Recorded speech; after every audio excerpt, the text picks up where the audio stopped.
친애하는 수행자 여러분, 그리고 진리의 길을 걷는 도반 여러분, 반갑습니다. 오늘은 우리가 흔히 알고 있는 부처님, 즉 석가모니 부처님이 깨달음을 얻어 붓다가 되기 전 청년 시다르타의 마음을 비전했던 5명의 스승들에 대해 이야기해보려 합니다. 시다르타 태자는 우리처럼 삶의 근원적인 고통에 번민하던 구도자였습니다. 그는 진리를 찾기 위해 당시 인도의 수많은 선지식과 철학자들을 만났습니다. 그 만남 속에서 그는 배우고 의심하며 마침내 스승들의 가르침마저 뛰어넘어 스스로의 길을 개척했습니다.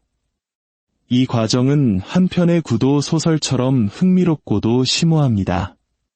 이제 그 위대한 여정의 발자취를 따라가 보겠습니다. 시다르타가 출가 후 처음으로 발길을 멈춘 곳은 당대 최고의 명상가로 이름 높던 알라라 칼라마의 수행처였습니다. 숲속 고요한 그곳에서 수많은 제자에게 둘러싸여 선정에 들어있던 칼라마는 오늘날로 치면 정신적 지주와 같은 존재였습니다. 그는 시다르타에게 무소유처정, 즉 마음의 동요가 완전히 사라져 아무것도 없다는 인식만이 남는 깊은 선정의 경지를 가르쳤습니다.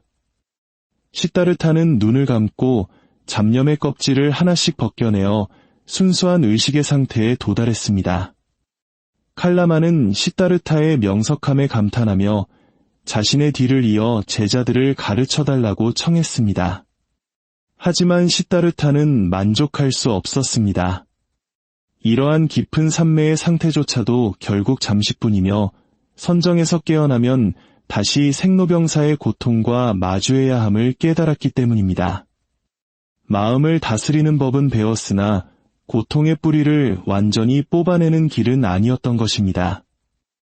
이에 시다르타는 감사의 인사를 뒤로하고 더 깊은 진리를 찾아 떠났습니다. 두 번째로 만난 스승은 우다카 라마푸타였습니다.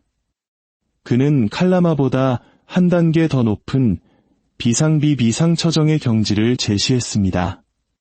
이는 지각이 있는 것도 아니고 없는 것도 아닌 인간의식의 극단적인 경계에 이르는 수행이었습니다. 마치 달빛조차 닿지 않는 깊은 우주의 끝을 응시하는 것과 같은 고도의 집중력이 필요했습니다. 시다르타는 이 또한 머지않아 성취해냈습니다. 그러나 그는 다시 한번 깨달았습니다. 이러한 고차원적인 의식 상태조차 결국은 인연에 의해 만들어진 유의법에 불과하며 영원한 해탈인 무의법의 세계는 아니라는 사실을 말입니다. 수행의 정점에 올라섰지만 여전히 생로병사의 수수께끼는 풀리지 않았습니다. 당시 인도에는 또 다른 강력한 흐름이 있었는데 바로 자이나교의 창시자 마하비라의 가르침이었습니다. 비록 시다르타가 그를 직접 만나지는 않았으나 마하비라가 강조한 극심한 고행과 불살생의 정신은 시다르타에게 큰 영향을 주었습니다. 마하비라는 육체의 욕망을 완전히 억누르고 고통을 견뎌낼 때 과거의 업보, 즉 인과응보의 굴레에서 벗어날 수 있다고 믿었습니다. 시다르타는 이 길을 따라 하루에 좁쌀 한 알만을 먹으며 뼈만 남을 정도로 자신을 채찍질했습니다. 하지만 죽음의 문턱에서 그는 깨달았습니다. 검은고 줄이 너무 팽팽하면 끊어지고 너무 느슨하면 소리가 나지 않듯 육신을 학대하는 것만으로는 결코 마음의 평화를 얻을 수 없음을 말입니다. 여기서 붓다의 핵심 가르침인 중도의 지혜가 싹트게 됩니다. 네 번째 영향은 고대 인도의 이원론 철학인 상ಖ್야학파의 시조 카필라로부터 왔습니다. 비록 시대적 차이는 있으나 그의 철학은 당시 모든 수행자의 기본 소양과도 같았습니다. 카필라는 세상을 물질적 세계인 프라크리티와 순수 정신인 푸루샤로 나누어 보았습니다. 고통의 원인은 우리가 이 둘을 혼동하여 변화하는 물질 세계를 영원한 나의 정신이라고 착각하는 데 있다고 보았습니다. 시다르타는 이러한 분석적인 시각을 통해 감정과 생각을 객관적으로 관찰하는 법을 익혔습니다. 이는 훗날 알아차림, 혹은 마음챙김 수행의 밑거름이 되었습니다.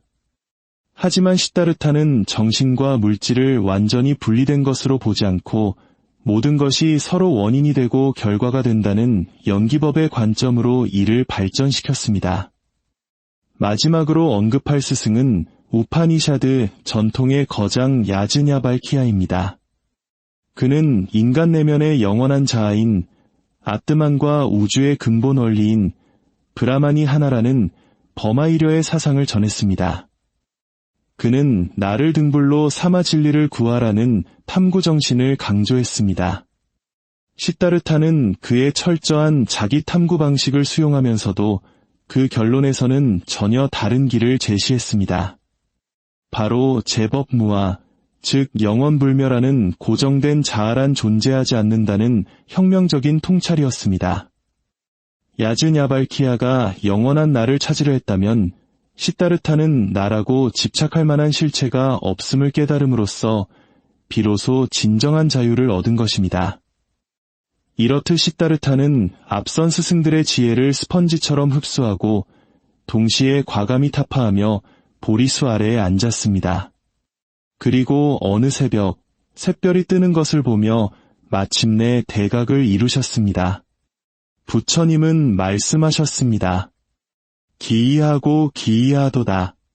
모든 중생이 이미 열애의 지혜와 덕상을 갖추고 있거늘 다만 분별망상에 가려 보지 못하는구나. 붓다의 깨달음은 새로운 무엇을 만들어낸 것이 아니라 이미 우리 안에 있는 본래의 빛을 발견한 것이었습니다.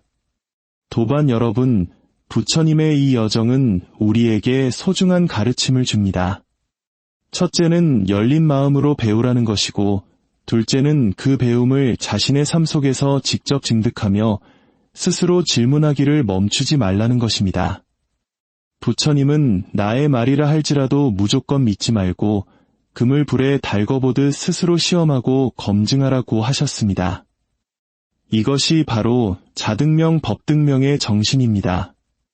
우리의 삶 또한 하나의 수행처입니다.